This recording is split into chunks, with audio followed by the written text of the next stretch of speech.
ओम शांति। आज की मुरली ईश्वरीय महावाक्यों का सार 8/5/2021। बाबा बोले, मीठे बच्चे, अपने आप से पूछो कि मैं कर्मेंद्रिय जीत बना हूँ? कोई भी कर्मेंद्रिय मुझे धोखा तो नहीं देती है? प्रश्न, कर्मातीत बनने के लिए तुम बच्चों को अपने आप से कौन सा वायदा करना है? उत्तर, अपने आप से वायदा करो कि कोई भी कर्मेंद्रियां कभी भी चलायमान नहीं हो सकती। मुझे अपनी कर्मेंद्रियां वश में करनी है। बाबा ने जो भी डायरेक्शन दिए हैं उन्हें अमल में लाना ही है। बाबा कहे, मीठे बच्चे, कर्मातीत बनना है तो कोई भी कर्मेंद्रियां से विक्रम मत करो। माया बड़ी प्रबल है, आंखें धोखेबाज है, इसलिए अपनी संभाल करो। तो मुख्य आज की मुरली में बाबा ने आँख और मुख की 2 कर्मेंद्रियों की चेकिंग के बारे में बाबा ने ध्यान खिंचवाया है हम बच्चों का।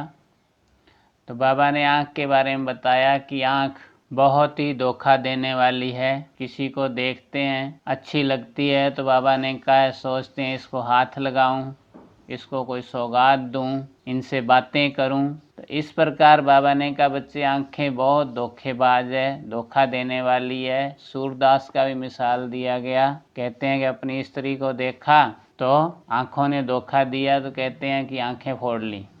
तो बाबा कहते, बच्चे, तुम्हें आंखें तो नहीं फोड़नी है, लेकिन अपनी, बाबा ने आज एक बहुत अच्छी बात कही कि अपनी कर्मेंद्रियों पर कब्जा, अधिकार होना चाहिए। दूसरा बाबा ने कहा, मुख की चेकिंग। कहा, कोई अच्छी चीज़ देखी तो उठाकर खा लेंगे, क्यों? मीठी होती है, अच्छी होती है, खुशबू आती है तो खा लेते हैं। तो बाबा ने कहा, पहले कचहरी होती थी तो अच्छे अच्छे बड़े घर की बच्चियां भी बतला देती थी कि माया ऐसे वार करती है कि ये हमसे भूल हुई, ये चीज़ खा ली। कहने का बाबा का यही है। बाबा ने कहा, छिपाकर खाना भी चोरी है। सो भी शिव बाबा के यज्ञ की चोरी, भगवान उसके यज्ञ की चोरी, ये तो बहुत खराब आदत है। माया एकदम नाक से पकड़ती है। बाबा ने कहा, बुरी आदत होगी तो ऐसे क्या पद पाएंगे? फिर बाबा ने कहा, बाप तो डायरेक्शन देंगे, ऐसे ऐसे नहीं करो, लेकिन माया बीच में आकर विघ्न डालेगी। अर्थात जो कार्य के लिए बाबा ने कहा, मना किया, वह जरूर करवाने की कोशिश करेगी। फिर बाबा ने विक्रमाजी संवत का बताया कि विक्रमाजी संवत को शुरू हुए तो 5000 वर्ष हुए। फिर द्वापर में जब वाम मार्ग में जाते हो तो विक्रम मार्ग में बाबा ने कहा विक्रम होने शुरू होते हैं, तो विक्रमी बन जाते हो। फिर बाबा ने कहा, बच्चे, अभी तुमको ज्ञान का तीसरा नेत्र मिला है, जिससे तुम त्रिनेत्री बने हो।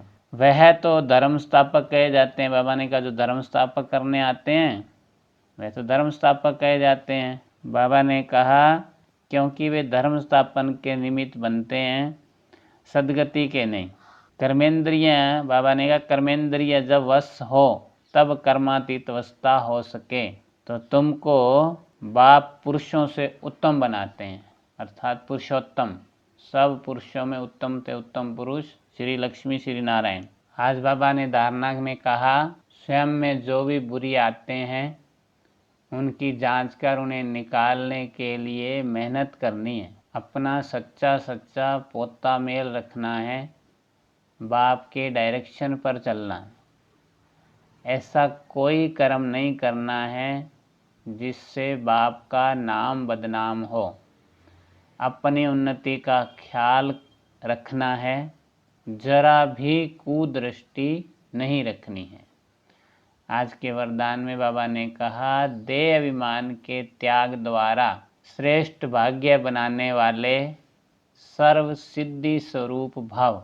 तो बाबा ने विस्तार में बताया, देह अभिमान का त्याग करने अर्थात देही अभिमानी बनने से बाप के सर्व संबंध का, सर्व शक्तियों का अनुभव होता है। यह अनुभव ही संगम युग का सर्वश्रेष्ठ भाग्य है। भाग्य विधाता द्वारा मिली हुई इस विधि को अपनाने से वृद्धि भी होगी और सर्व सिद्धियाँ भी प्राप्त होंगी। तो बाबा ने कहा द्वापर से देहदारी के संबंध वासने में तो अपना ताज तख्त और अपना असली स्वरूप अर्थात आत्माभिमानी स्थिति सब छोड़ दिया, तो क्या बाप के स्नेह में देहाभिमान का त्याग नहीं कर सकते? इसी एक त्याग से सर्व भाग्य प्राप्त हो जाएंगे। आज की मुरली का स्लोगन है, बाबा बोले क्रोध मुक्त बनना है तो स्वार्थ के बजाय निस्वार्थ बनो, इच्छाओं के रूप का परिवर्तन करो। क्रोध कब आता है? जब किसी भी हमारा जो स्वार्थ वो पूरा नहीं होता। तो आज के स्लोगन में बाबा ने कहा क्रोध मुक्त बनना है तो स्वार्थ के बजाय निस्वार्थ बनो। ओम शांति।